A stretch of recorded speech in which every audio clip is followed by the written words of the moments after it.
Welcome back, everybody. In this video, our focus is going to be lesson number 42. And in lesson number 42, we have quite a bit of things to go over. So let's start with the time signature. The time signature is something that is not brand new, but this particular time signature is not something we've run into in the past. We have on the top, we have a number 6. And this you should know. The top number just tells you you're going to count to 6. Every measure is going to have 6 counts. 1, 2, 3, 4, 5, 6. Easy enough. Now the bottom number is different. The bottom number is an 8. It's different for the first time. Up until now, it's always been a 4. So that means I have to finally explain to you what that bottom number is telling you. So the number 8 in this instance is a representation of the 8th note. In other words, the bottom number represents a specific note value. So, having said that, let's review. The top number means you're going to count to 6. And the bottom number, in this case, is an 8, means you're going to count the 8th notes as those 6 counts. So you can simplify it as 6 eighth notes. Okay? When you count 1, 2, 3, 4, 5, 6, you're counting 6 different eighth notes.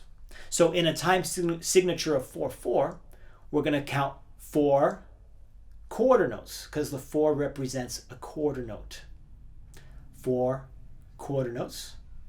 In the time signature of 6/8, we have 6 eighth notes. Hopefully that makes sense. So let's move on. The next thing I want to talk to you about is the eighth rest. The eighth rest. In the very first measure, you have a new rest. It's called an eighth rest. It's that little squiggly thing. It is also asking for silence, just like a quarter rest and a half rest. Only this one is a shorter duration. It's an eighth rest. But because we are in a time signature of 6/8, that eighth rest literally means 1 count of rest because we're in a time signature of 6/8. Hopefully you can wrap your head around that. It can get kind of confusing. Now beyond that, we have the other 5 eighth notes, which will total 6. 1 eighth rest, so that's 1. And then 2, 3, 4, 5, 6. The rest of those are going to be eighth notes. All right. So now let's go over the bottom voice, the bass notes. We have a 5th string open, which is just an A. Okay. And a dotted half note, if you remember, is 3 counts. 1, 2, 3. Or it's the duration of 3 quarter. It's the duration of 3 quarter notes. So let me give you some visuals. So you have 1 dotted half note, which is equal to 3 counts or 3 quarter notes. Okay. Now, if you cut each of these quarter notes into 2, cut them in half or separate them into 2 equal parts, you end up with 6 eighth notes. 2 here, 2 here, 2 here. Those 6 eighth notes is the same duration as 3 quarter notes, is the same duration as 1 dotted half note, which is why the dotted half note fills up the entire measure, the entire 6 counts of the measure. Okay, so it's just math. It can get confusing. Like I said before, it can be hard to wrap your head around the math involved, but it all makes sense. Everything falls into place quite nicely. All right, so we're done with that. We did the eighth rest. We did the time signature. We did the counts of the bass notes. At the end of the lesson, we have another new note value. If you look at the end, you have an A. Here it is. It's a quarter note, but it has a dot next to it. So now I need to explain to you what that dot means. So here we go.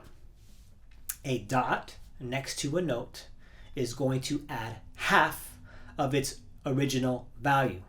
So what do I mean by that? Well, let's pretend my index finger is a quarter note. Okay? A quarter note is 1 count. A dot next to it means you're going to add half of 1 count. Okay, so what's half of 1 count? Well, let's think about this. If we turn that quarter note into 2 eighth notes, That's the same thing, right? 2/8 notes is essentially the same thing as one chord note. They have the same duration. The 2/8 notes together have the same duration as one quarter note. So now we have, this is going to be your quarter note now, right? 2/8 notes, that's your quarter. So what's half of this? Well, it's going to be 1/8 note. So we're going to add the duration of one more eighth note to the quarter note. So that dotted quarter note is going to have the duration of 3/8 notes.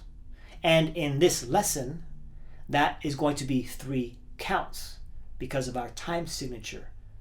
The eighth notes receive the count because the number on the bottom is a number 8. So we have 1, 2, 3. That is your dotted quarter note. And then the very last note, the second dotted quarter note, is going to receive the other 3 counts of that measure, and that's going to total your 6. Lots of math. Next, we're not done. In measure 5, we have a sharp sign, and if you remember, a sharp sign is going to move whatever note it's next to, it's going to move it up 1/2 step or 1 fret. So in this instance, we have a C with a sharp sign. So you're not going to play C on the 1st fret. You're going to play C on the 2nd fret. And that's why there's a number 2. Oh, I shouldn't say that. And that number 2 means you're going to use your 2nd finger because you're on the 2nd fret and we are in 1st position. Hopefully you remember. Okay? Now, also, if you remember from when the lesson that I introduced the sharp signs, whenever that was, when a note has been altered with a sharp sign, that note is going to remain altered until you've finished the measure. For the duration of the measure, that note is now going to be raised. That sharp sign is going to apply. So if you look at that measure, measure 5, the last note of measure 5 is a C. Notice how there's no sharp sign next to it? Doesn't matter. It is still going to be a C sharp because that is the rule. C sharp on the 2nd note of measure 5, C sharp on the last note of measure 5. Once we've gone over to measure 6, the C has now returned to its original location. It is now going to be called a C natural or just a regular C. So that's another thing that you have to remember. The very last thing, almost done. The bass notes are going to be all open strings. So I'm going to ask you to do something extra with your thumb. So we just started using our thumb. So our ability to control the thumb isn't that great. And I'm going to ask you to do some extra stuff with the thumb. So it's going to get kind of complicated.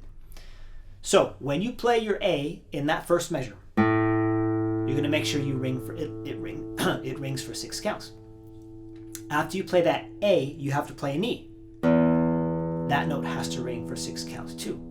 What will happen is you're going to play the A and then the E, and they're going to ring together, which is a big no-no. We don't want that, because if you were to sing these notes, you can't sing A and then sing E while still singing A, right? You have to stop singing A to sing E, and that's what we have to emulate on the guitar. So we're gonna sing our A, sing our E, which means we have to stop the A. And the way we do that is by playing the 6th string, the low E, with a rest stroke. The thumb will be using a rest stroke. Let me show you. Here's your A, here's your E. See how I stopped the 5th string by playing the thumb with the rest stroke. You can play it as a rest stroke, as a free stroke too, but you would have to move your thumb down to stop the 5th string. So it's just not as efficient. But if you have an easier time doing it that way, then of course you can do it that way, as long as you are stopping the 5th string when you play the 6th string. In measure 4, we have an A again, but the note before that in measure 3, we have an E, a low E, right? So now when we play our E on measure 3, followed by the A in measure 4, our thumb has to return to the 6th string in order to stop the 6th string from ringing. So let me show you. See that? I'll show you again. And that's it. When you stop if you need to stop the 5th string, you just simply play as a rest stroke with the thumb. All right.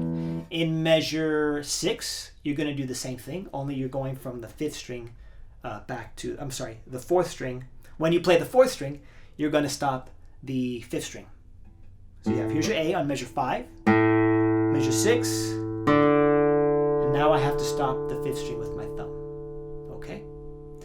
And that concludes all of the material that's new in this lesson. This one is packed with stuff that is all brand new. Now, just to add one more thing, I just feel it's necessary. When you play measure 5 and you get to that C sharp, which again is on the 2nd fret, not the 1st fret, I want you to play that a little bit louder because we are creating tension. What I mean by that is that C sharp is not normally going to be in the scale that you're playing, in the key that you're playing in. I know we haven't gone over it, but hopefully it makes sense. It's not a part of the set of notes that that this lesson is written in. It's coming from somewhere else, and it's going to provide a sense of surprise to the ear. And most of the time that is interpreted as tension. Not all the time, but in this case, yes. So when you play measure 5, play that a little bit louder. So we're going to add some dynamics. So that's a lot of stuff. Practice lesson, what is it? I forgot already. Well, it's been a long explanation. Lesson 42. Practice lesson 42. When you're ready, come back and play it with me. Here's your tempo, so you can go and practice on your own. All right. Practice it at that tempo and come back when you're ready. Last thing, I did forget one thing. Every measure starts with a different finger. Thumb, index for the first measure. When you get to the second measure, it's thumb, middle.